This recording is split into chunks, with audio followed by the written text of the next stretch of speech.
लोग पाताल से भी निकाल के ले आएंगे कि आप कौन हो, कहाँ रहते हो, आपका बाप दादा, घर बार दुकान मकान सब ढूंढ के ले आएंगे। वो अपनी एजेंसीज हैं, जो इंटेलिजेंस एजेंसीज हैं, उनको 100% सक्सेसफुल होना होता है, बट टेररिस्ट को सिर्फ एक बार सक्सेसफुल होना होता है। अगर वो एक बार सक्सेसफुल हुआ, उसने 12 14 15 जाने ले ली। दोस्तों, दिल्ली लाल किला ब्लास्ट से जुड़ी हुई जो सिक्योरिटी एजेंसीज हैं, जो जांच एजेंसीज हैं, उनको बड़ी इंटरेस्टिंग चीजें हाथ लगी हैं। ऐसी चीजें, ऐसे ऐसे सुराग मिले हुए हैं, आपके होश उड़ जाएंगे वो सुन के।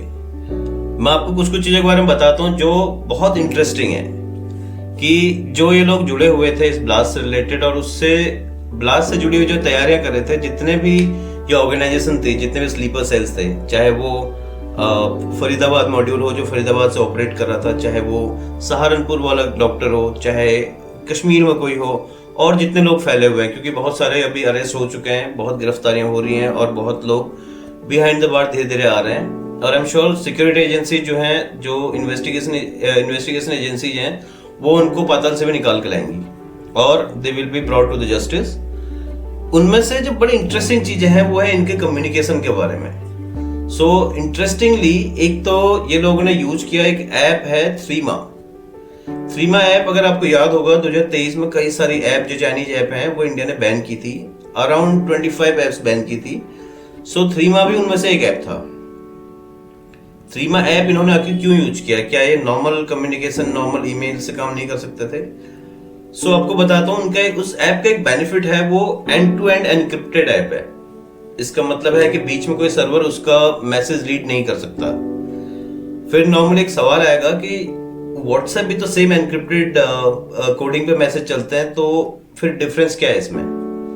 सो दोस्तों, थ्रीमा का एक एडवांटेज ये है, जो हमने थोड़ा बहुत खंगाला, ढूंढा, पढ़ा उसके बारे में, कि उसका सर्वर ऑटोमेटिक उन मैसेजेस को डिलीट कर देता है। इसका मतलब है वो मैसेज स्टोरेज नहीं होते। सो बाद में अगर कभी आप कोई एजेंसी प्रोब करें और ढूंढें, डेटा निकालें, रॉ डेटा उठाएं और उसको फिल्टर करें, तो उसमें आपको कुछ नहीं मिलेगा। आप देख रहे हो कितने एडवांस हैं लोग। डॉक्टर्स है ना, क्योंकि वो वही जो क्लास है उसी को टारगेट किया गया है कि प्रोफेशनल्स हों, बहुत हाईली एजुकेटेड लोग हों, जो जानते हैं सब चीजें हैंडल करना। अब वो जमाने चले गए जब पेशावर से कोई बहला फुसला के लाया गया लड़का 22 साल का, जो गरीब है घर से, जिसको रेडिकलाइज करके इंडिया में भेज के अटैक किए जा रहे थे, वो जमाने चले गए हैं। अब आपके घर के अंदर या आपके पड़ोस के ही किसी डॉक्टर, वकील, इंजीनियर या किसी स्टूडेंट को, कोई भी एक अच्छा प्रोफेशनल हो सकता है जिसको रेडिकलाइज करके आपके अगेंस्ट यूज किया जा सकता है। वो जमाने में हम एंटर कर चुके हैं। दूसरा जो इनका कम्युनिकेशन का तरीका था, जो वो सबसे ज्यादा इंटरेस्टिंग है, इन्होंने क्या किया, मान लीजिए एक ईमेल आईडी है, मैंने अपने सिस्टम में लॉगिन किया, एक मुंबई में मेरे एक दोस्त ने लॉगिन किया, दोनों ने पैरेलली वो ईमेल आईडी लॉगिन कर ली है। तो उसके बाद डिजिटल फुटप्रिंट्स ना ट्रेस हो कभी पास्ट में, फ्यूचर में, उसके लिए इन्होंने क्या किया कि ये लोग ईमेल ड्राफ्ट करके छोड़ देते थे। फॉर एग्जांपल, मैंने ईमेल ड्राफ्ट करके छोड़ दिया और मुंबई में बैठे मेरे दोस्त ने उसी ईमेल आईडी को खोला और ड्राफ्ट में लिखे हुए मैसेज को पढ़ा, उसको जहां उसने नोट करना है नोट कर लिया, उसके बाद उसको डिलीट कर दिया। सो टेक्निकली इस कम्युनिकेशन का कोई डिजिटल फुटप्रिंट नहीं है। सो अगर ऐसा है तो अब जब बाद में कभी इन्वेस्टिगेशंस होंगी तो एजेंसीज को कुछ नहीं मिलेगा, क्योंकि मेरे और उसके बीच में एक्चुअल में कोई कम्युनिकेशन नहीं हुआ है। हाँ, बहुत ज्यादा डिटेल्स अभी मेरे को समझ में नहीं आता, क्योंकि मैं इतना टेक्निकली साउंड नहीं हूँ इन चीजों में, इस फील्ड से नहीं हूँ। तो क्या ड्राफ्ट ईमेल्स का भी कोई फुटप्रिंट रहता है, क्या बाद में उसको एक्सेस किया जा सकता है, ये मुझे नहीं पता। बट मैं समझता हूँ ये थ्योरी, शायद ये मेरी थ्योरी जो है वो शायद इसी लॉजिक पे है कि अगर आपने ड्राफ्ट को ईमेल किया हुआ है और आपका कोई दोस्त उसको पढ़ रहा है, तो उसके बाद वो डिलीट करा, तो शायद वो ट्रेसेबल नहीं रहेगा लास्ट में। ये दो चीजें बहुत इंटरेस्टिंग है। तीसरा, सी आप अगर आप इनकी कम्युनिकेशन के मेथड को छोड़ दें, इनका लॉजिस्टिक्स का मेथड छोड़ दें, इनका ब्लास्ट एग्जीक्यूशन का मेथड भी छोड़ दें, एक चीज जो अब तक, जिससे हर सिटीजन जो इंडिया का है, जो अब तक सदमे में है, वो ये बात है कि डॉक्टर्स ने कैसे कर दिया ऐसा। डॉक्टर्स हमारे यहाँ समझ रहे हैं पूजे जाते हैं, डॉक्टर भगवान का रूप बोलते हैं। आप सोच रहे हो ना कि डॉक्टर एक ऐसा क्लास है, डॉक्टर एक ऐसा ऑक्यूपेशन है कि अगर डॉक्टर आएगा तो पूरी भीड़ अलग हो जाती है, डॉक्टर साहब आ रहे हैं उनको रास्ता दो।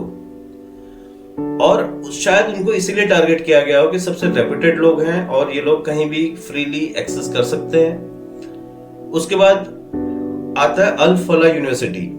अल फला यूनिवर्सिटी जो यूनिवर्सिटी है जिसकी अपनी एक लैब है, जिसका पूरे का पूरा इकोसिस्टम है। सो उसमें अगर अमोनियम नाइट्रेट लाया जाएगा सो किसी को डाउट नहीं हो सकता शायद कॉलेज के किसी पर्पज के लिए आ रहा हो। और मोस्टली अमोनियम नाइट्रेट शायद कोई चेक भी नहीं करता, क्योंकि अमोनियम नाइट्रेट बहुत अलग अलग चीजों में, माइन ब्लास्टिंग या कई चीजों में यूज होता है।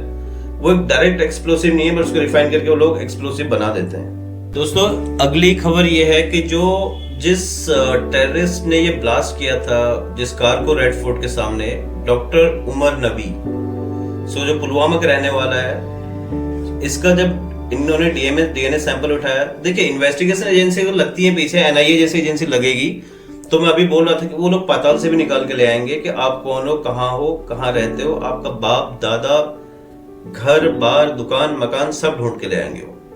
सो डॉक्टर उमर जो कश्मीर के पुलवामा के रहने वाला है, उसका डीएनए के सैंपल उठाए थे रेड फोर्ट से, और पुलवामा में जाके उसकी मदर जो रहती हैं उनके डीएनए के साथ उसका मैच किया गया और जो एग्जैक्टली मैच हुआ। ये चीज कंफर्म हो गया कि उमर डॉक्टर जो है वो पुलवामा का ही है और उसने ये ब्लास्ट किया था। हमारी सिक्योरिटी एजेंसी जो सिक्योरिटी फोर्सेज जो वैली में इस टाइम एक्शन में है, उन्होंने डॉक्टर उमर के घर को आईडी लगा के ब्लास्ट कर दिया और उड़ा दिया। ये एक मिलिटेंसी के अगेंस्ट एक मैसेजिंग है, एक स्ट्रॉन्ग मैसेजिंग है, एक मसल फ्लेक्सिंग है कि अगर आप हमारे शहरों में आके हमारे नागरिकों को, शहरियों को अगर आप मारने की कोशिश करोगे या इस तरीके के प्लान बनाओगे जो कंट्री के अगेंस्ट है, तो उसके रिपरकशंस जो है वो आप पर भी आएंगे। घर उड़ाना कोई छोटा काम नहीं है, वो इससे बड़े बड़े भी काम आपके साथ होंगे। और अगर आप जिंदा हो तो आपको पाताल से भी ढूंढ के लाया जाएगा, या तो आपको मार के आपकी लाश को उठा के लाया जाएगा। जिंदा बच गए तो आपको कोर्ट्स में आना पड़ेगा। हमारे जो लॉ एंड ऑर्डर है, जो कोर्ट्स हैं, उनका सामना करना पड़ेगा आपको, बट आप लाए जाओगे, you will be brought to the justice one day for sure. Same messaging जो अभी हमारे डिफेंस मिनिस्टर ने दी थी, ये थोड़ा इंटरेस्टिंग है, क्योंकि होम मिनिस्टर साइट पर गए, उन्होंने देखा, वो घायलों से मिले, उसके बाद उन्होंने अपने स्टेटमेंट दिए। क्योंकि होम मिनिस्टर हैं, उनके मैसेजिंग समझ में आता है। दूसरा, प्राइम मिनिस्टर ने भी बहुत स्ट्रांगली कंडेम किया था, उन्होंने बहुत सारी बातें बोली हैं। But at the same time जब डिफेंस मिनिस्टर का ऐसा बयान आता है, ये ऐसे बड़े इंटरेस्टिंग टाइमिंग्स होते हैं और बड़े इंटरेस्टिंग ये स्टेटमेंट्स होते हैं सुनने, क्योंकि अगर डिफेंस मिनिस्टर ने बोला है तो उसके पीछे बहुत बड़ी मैसेजिंग है, और मुझे लगता है बहुत बड़ी प्लानिंग्स भी हैं जो आने वाले टाइम में शायद वो हमारे सामने अनफोल्ड करेंगे। और अभी इस प्रीमेच्योर फेज पे वो अनफोल्ड नहीं करेंगे, ना ही उन्हें करना चाहिए। हमें अभी जानने की कोई जरूरत नहीं है, जब होगा जो होगा वो हमारी कंट्री, हमारी गवर्नमेंट्स, हमारे security forces, arm forces, investigation agency, ये सब जो भी कंट्री के इंटरेस्ट को प्रोटेक्ट करने के लिए, कंट्री के कंट्रीमेंस को प्रोटेक्ट करने के लिए जो भी एक्शंस लेंगे, उसके साथ हम रहेंगे हमेशा। दोस्तों, पूरे देश भर में security agencies, NIA, crime branch और आईबी है, इन सब के क्रैकडाउन चल रहे हैं। फरीदाबाद के खंडावली गांव में वो इको स्पोर्ट रेड कलर की मिली थी, जहां वहां पर भी इनकी इन्वेस्टिगेशन चल रही है, जिसमें फरीदाबाद क्राइम ब्रांच है, दिल्ली क्राइम ब्रांच है, दिल्ली पुलिस का स्पेशल सेल है, उसके अलावा फोरेंसिक लैब्स के लोग हैं, एनएसजी की टीम्स वहां पर हैं। एनएसजी के स्पेशल जो ऑपरेशन ग्रुप्स होते हैं, जो केमिकल, बायोलॉजिकल जितने भी थ्रेट्स होते हैं, इनको एनालाइज करते हैं, तो वो टीम सारी इन जगहों पर हैं और वो ढूंढ रही हैं। जो अरेस्ट हुए हैं वो बहुत, ये वाइड स्प्रेड अरेस्ट हैं। अब आप देखेंगे कि ये यूपी, डीप यूपी तक भी जाएंगे, ये कश्मीर में भी जाएंगे, जहां जहां तक इनके तार जुड़े हैं वहां तक जाएंगे। जैसे जैसे इन्वेस्टिगेशन आगे बढ़ रहे हैं, वैसे वैसे स्पाइन चिलिंग न्यूज आते जा रही है। डरने लगेंगे, आपको खौफ आ जाएगा कि जैसे एक इनका खुलासा है जिसमें पता लगा कि इन्होंने 38 कार्स का यूज करने का प्लान था, जो दिल्ली में अलग अलग जगह ब्लास्ट होते, जिसमें पुराना किला था, जिसमें रेड फोर्ट है, पता नहीं और क्या क्या होगा। सब कुछ दिल्ली में तो इम्पोर्टेंट ही है, चाहे वो आप सुप्रीम कोर्ट से लेके आप सचिवालय, इंडिया गेट, आप नाम लीजिए, वो इम्पोर्टेंट है दिल्ली में। अगर वो लोग पेनिट्रेट कर सकते हैं रेड फोर्ट तक, वो लाल किले के सामने ब्लास्ट कर सकते हैं, तो आप समझ रहे हैं कि दिल्ली में वो कहां कहां एक्सेस कर सकते हैं? ये सवाल बहुत लोगों के मन में आ रहा है और बहुत न्यूज में और जनता के बीच में भी ये सवाल बहुत लोगों से सुनने को मिल रहा है कि ऐसा क्या था कि हमारी सिक्योरिटी एजेंसी ये नहीं आइडेंटिफाई कर पाई कि वो लोग रेड फोर्ट ब्लास्ट करने जा रहे हैं। जैसे हमने अपने पिछले वीडियो में बोला था कि ये बड़ा आसान होता है कहना कि ये क्यों नहीं रोक पाए। आप अगर एक बार देखेंगे दिल्ली की सड़कों में लाखों करोड़ों गाड़ियां घूमती हैं, हर गाड़ी को तो रोका नहीं जाता, क्योंकि कहीं से एक लीड मिलेगा, धीरे धीरे धीरे इन्वेस्टिगेशंस होती हैं, जो थ्रेट असेसमेंट होते हैं, बेसिस ऑन दैट जो इंटेल आता है उसके बेसिस पे ये लोग काम करते हैं और कितनी चीजें न्यूट्रलाइज करते हैं जो कभी कभी न्यूज में भी नहीं आती हैं। शायद मेरे ख्याल से 80% चीजें वो लोग पर्दे के पीछे ही काम करें जो हमें कभी सब पता ही नहीं चलता, कभी हमारे पास नहीं आता। और एक और बात है कि अभी एक न्यूज देख रहा था जिसमें एक जेंटलमैन बोल रहे थे कि जो अपनी एजेंसीज हैं, जो इंटेलिजेंस एजेंसीज हैं, उनको 100% सक्सेसफुल होना होता है, बट टेररिस्ट को सिर्फ एक बार सक्सेसफुल होना होता है। अगर वो एक बार सक्सेसफुल हुआ, उसने 12, 14, 15 जाने ले ली। हमारी एजेंसी शायद 80 बार 90 बार वो लोग सक्सेसफुल हुए होंगे, उन्होंने बहुत चीजें अवॉइड की होंगी, वो फॉइल किए होंगे अरेस्ट, ये ब्लास्ट वगैरह, हमें कभी पता नहीं लगा, बट एक चूक और इतना बड़ा नुकसान। सो आई थिंक हमें अपनी एजेंसीज के लिए थैंकफुल रहना चाहिए हमेशा।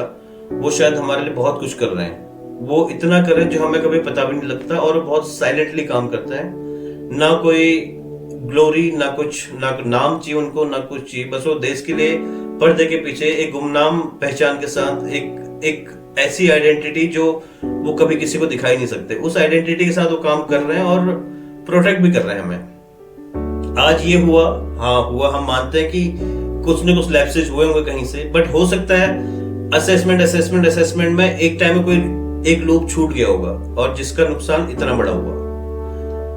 अब क्या इससे हमें क्या समझना है? पहला बात तो मैं ये बोलना चाहता हूं कि देखो, पहली बात यहां से टेक अवे वाली क्या है कि इस ब्लास्ट के बाद हम समझ गए कि ये जो रेडिकलाइजेशन है वो उसके लिए वो कहां तक फैला हुआ है। पहली बात कि ये कहना कि अनपढ़ लोग होते हैं, इनके पास एजुकेशन नहीं है इसलिए लोग टेररिस्ट बन रहे हैं, ये गलत हो गया। अब हम समझ गए कि टेररिस्ट बनने के लिए आपको एजुकेशन से आपका कोई लेना देना नहीं है। डॉक्टर्स जब रेडिकलाइज होके ब्लास्ट करने पहुंच गए दिल्ली में 3000 kg का एक्सप्लोसिव, यार आप सोचो, एक बार सोचो अगर इतना एक्सप्लोसिव वो डिवाइड करने वाले थे 38 जगह पे, और इनका एक तो उन्होंने बहुत जल्दी फॉइल कर दिया इसको, बहुत जल्दी इस चीज को नैप कर दिया इन्होंने, तो इस वजह से ये लोग कर नहीं पाए। जो रेड फोर्ट का ब्लास्ट भी हुआ है उसमें आप एजेंसीज की जो रिपोर्ट्स आती हैं उसमें एक बड़ी इंटरेस्टिंग चीज निकल के आई कि उस डेटोनेशन में स्प्लिंटर्स का यूज नहीं हुआ, किसी भी विक्टिम के कपड़ों से, बॉडी से स्प्लिंटर्स नहीं मिले हैं। इसका मतलब है कि वो लोग उसको अच्छे से वो लोग उसको प्रोसेस नहीं कर पाए थे, वो लोग उसको पैकेजिंग या जो उन्होंने डेंजरस आइटम्स उसमें मिक्स करने थे वो कर नहीं पाए थे। बस वो था कि उनको डर था कि हम तक पहुंचने वाला है, और क्योंकि ये क्रैकडाउन 1 by 1 होते गए, सो जो गैंग, जो ग्रुप वहां चल रहा होगा उसको लगा कि अब कुछ नहीं कर सकते, जैसा है वैसे का वैसा फोड़ दो। अगर उसमें स्प्लिंटर्स होते तो शायद ये 3-fold होता जो डैमेज अभी हुआ है। ये कहने में हमें ऐसा लगता है कि बिल्कुल फिल्मी सी कहानी, बट जो लोग मरते हैं वहां पर उनका दर्द शायद वही समझते हैं या उनके घर वाले ही समझते हैं। जो चले गए उनको कोई ला नहीं सकता वापस। और सोचो अब कि जो मर गए हैं वो बेचारे भी इन डॉक्टरों को कभी मिले होते पास्ट में, तो वो भी डॉक्टर की इज्जत कर रहे होते कि डॉक्टर साहब आ गए। डॉक्टर साहब यहाँ पर 3000 kg RDX अमोनियम नाइट्रेट लेके घूम रहे हैं मारने के लिए। और एजेंसीज की जो क्रैकडाउन चल रहे हैं, जो NIA की रेड चल रही है, उससे और खुलासे होंगे और निकल के आएंगे। हम उनको सिंप्लीफाई करेंगे और कि इजी टू अंडरस्टैंड लैंग्वेज में हम कैसे सबको समझा सकें कि क्या क्या चीजें निकला है। आप बने रहिएगा, हम आपको अगले वीडियो में मिलेंगे। थैंक यू, जय हिंद।